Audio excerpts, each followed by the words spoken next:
10%, et la Corée à 70%, c'est quand même le monde occidental qui est touché aujourd'hui. Et les nombres de morts, c'est la même chose. C'est ce jeu qui a le plus de vieux. C'est ce jeu qui a des... Et les gens sont traités, du coup ils vivent longtemps, mais en fait ils ont des maladies graves dans leur corps. Alors, ils décèdent plus facilement. Sans compter que les Africains qui sont en Afrique bénéficient du climat avec les ultraviolets. Je ne parle pas de la chaleur, c'est pas la même chose. Je parle des ultraviolets qui détruisent le coronavirus. Hein. D'ailleurs, ce principe dont j'ai parlé avant d'être au courant quelques temps plus tard, on m'a mis au courant que les Chinois utilisaient les UV pour désinfecter les transports en commun dans les bus. J'avais déjà l'idée des UV parce que j'avais fait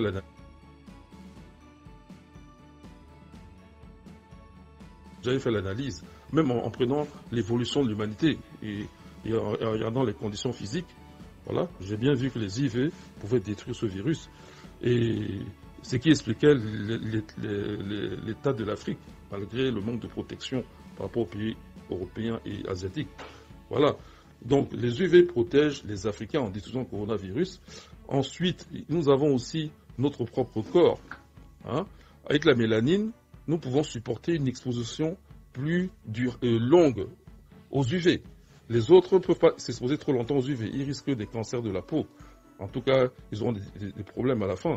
Mais un Africain peut rester au soleil longtemps. Or, en s'exposant au soleil, qu'est-ce qu'il fait? Son corps va transformer le cholestérol en vitamine D. Et grâce à la vitamine D, il va pouvoir mieux renforcer ses défenses immunitaires, donc mieux résister au coronavirus.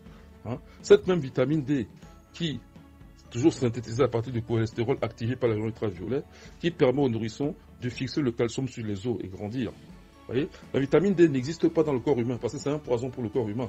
Mais le corps humain la synthétise quand on en a besoin à partir des rayons ultraviolets, en transformant le cholestérol en vitamine D. Parce que les deux molécules se ressemblent, mais elles ont une structure géométrique différente.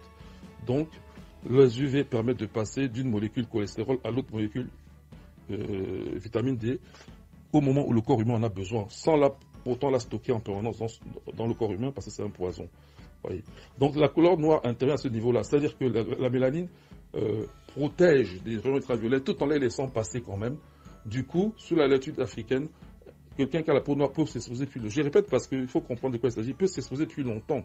C'est pas la mélanine qui lutte contre le coronavirus, mais en étant capable de s'exposer plus longtemps aux rayons ultraviolets, on synthétise la vitamine D et donc elle vient renforcer les défenses immunitaires. Voilà de quoi il s'agit. Ensuite, les rayons ultraviolets en Afrique sont très intenses. À Douala, même en saison des pluies, les rayons ultraviolets sont très intenses. On bronze à Douala, même pendant la saison des pluies. Hein. Donc, ça veut dire que la mélanine est fonctionnelle. Elle protège contre les UV, mais elle les laisse passer quand même, parce qu'ils sont tellement intenses dans nos régions. C'est pas